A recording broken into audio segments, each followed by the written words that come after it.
Aloha, friends and neighbors. Welcome to Astrology, Ancient Science in the Modern World. We're going to start today's show with the Sky Mirror and cover the first week in February. Get you out of that dreadful, shaky month of January. And, the vibes are going to change a lot soon. Mercury goes direct on the 11th of February. There's a full moon on February 3rd at 14 degrees of Leo. Trines Uranus. Hooray, hooray, hooray. Trines conjuncts Jupiter. So, things are going to go great for Aquarian folks. Here's a chart. Let's get into it a little bit. You can see here that the Sun and Jupiter are opposed. This happens towards the end of your next week. Sun's going from 10 to 20 Aquarius. And here's Jupiter kind of trying to help Uranus. It's in trine to Uranus. Makes a seesaw quincux to Pluto and says, the heck with the cops, it's all about the people. And power is bad. And common sense is good. But while Jupiter, the lawyers, are speaking out, here's certain men that don't like that. And, Now it happens that the president's rising sign is 18 degrees Aquarius. And so towards the end of next week and the next weekend, you may see him suddenly in action more as the sun crosses his rising sign. Usually a powerful, good feeling. Now we still got the old Uranus-Pluto square here. There's a bad guy. It's been going on. Full moon, opposed Pluto, squared Uranus. You've had this thing overly emotional and active and full of craziness and lunacy for the last month, huh? Yeah. Seems like it sure ruined your weekends. So, it's still there. Just that after the next full moon on the 3rd, it'll have less emphasis, less lunacy. But they're still in square. There's still problems here. And Saturn here is moving, is still in square to Neptune. That's interesting. It seems like it's depressing the gasoline flow or the price of gasoline. I haven't quite figured it out yet, but the price of oil is going down. And this square here, we'll see how it comes out. Neptune is oil, amongst other things. So, what we're going to do is run the moon around the edge of this planetary pattern, and as it makes angles to the various bodies, these are the people, the actors on the stage, it's like you thinking about what's going on. It's kind of like the flow of pictures and emotions through your mind, and it's moving all the time, and as it makes angles, every 30 degrees it changes to these various actors on the stage. Your mood changes. Yes, like take for instance, if you're on Thursday here, the moon's in Gemini, and you're feeling the brotherhood, and feeling pretty good about the future. Friday, the moon's in Gemini all day till about dinner time. Then it shifts into Cancer, and as soon as it does, well, it starts off in a neat way. There's a trine to Venus. That's Friday night late, early Saturday morning. It's actually about 2:30 in the morning here, Friday, or Saturday morning, the 31st. Anyway, be with somebody you love. And here's a nice trine to Neptune afterwards. That's, brings everything to some high sensitivity and almost, this could be a little religious ecstasy, or everybody's just kicking back and having a beer for watch the game. Whatever it is, it's fun, it's full of leisure and comfort and sweet space, and goes on Saturday morning, and could suck you into something here.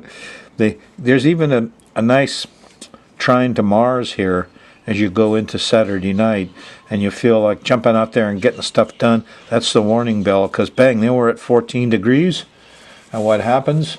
There's a shaking. Yes, and there's more problems with Pluto. Guns. The police don't want to carry those guns. They don't need them. It's just American culture and movies and crap like that that got institutionalized.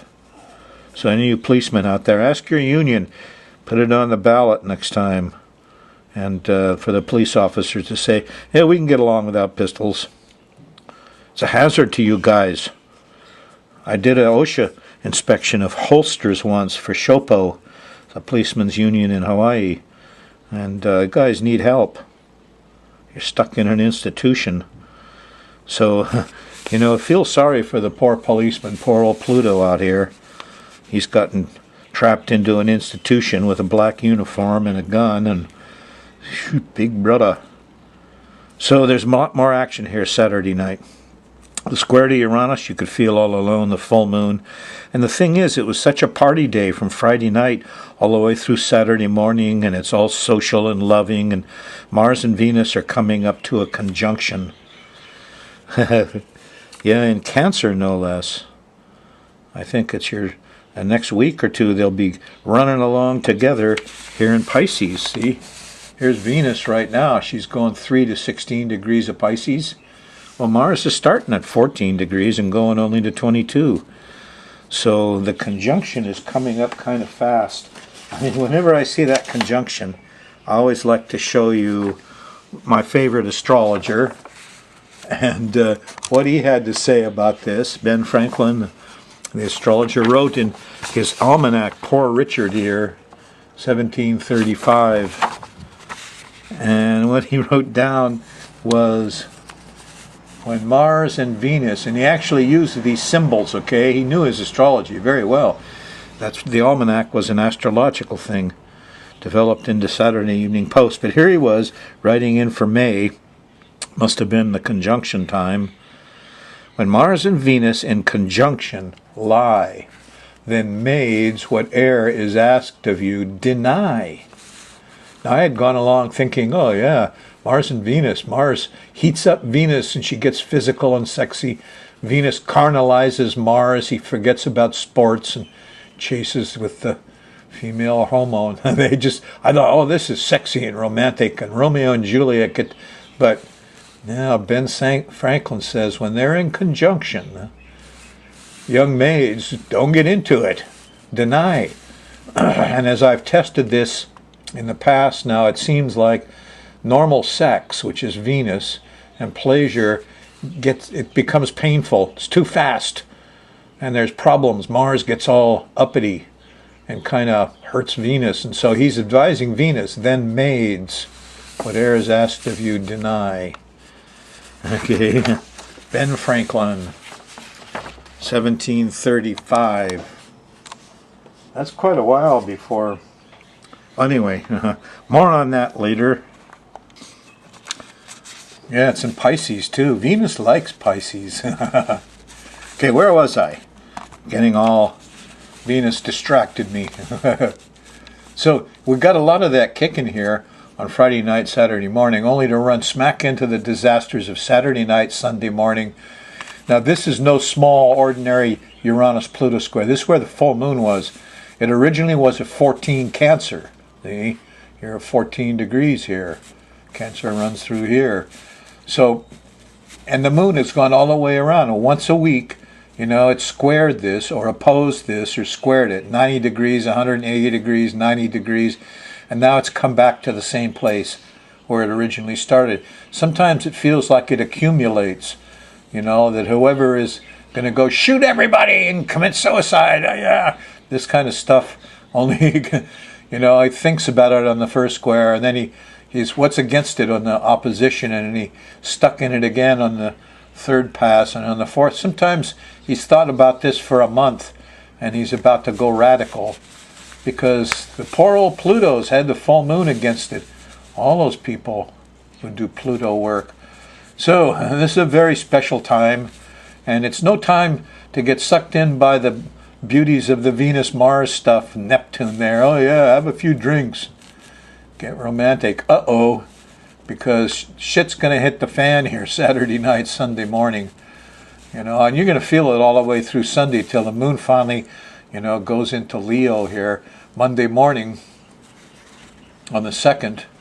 and things finally, they get a little settling down. Here's a trine to Saturn. At least I got my bills paid, the afternoon of Monday. But there is a square to who's that? Mercury.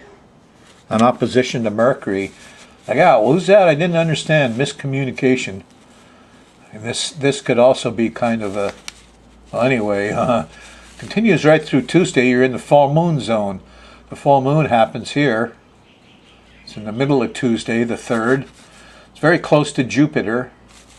There's a lot of good things going on with this full moon. After the one you just had, it's full of shaking. You're still shaking from it, I know. Well, this one settles it all right down in a kind of neat way, because the full moon's here conjunct Jupiter. Jupiter's optimism, openness, expansion. Sometimes the price of gold goes down when Jupiter's set off. Everybody's got new things to do, so they sell their old gold to go off and start something new. Price of gold goes down.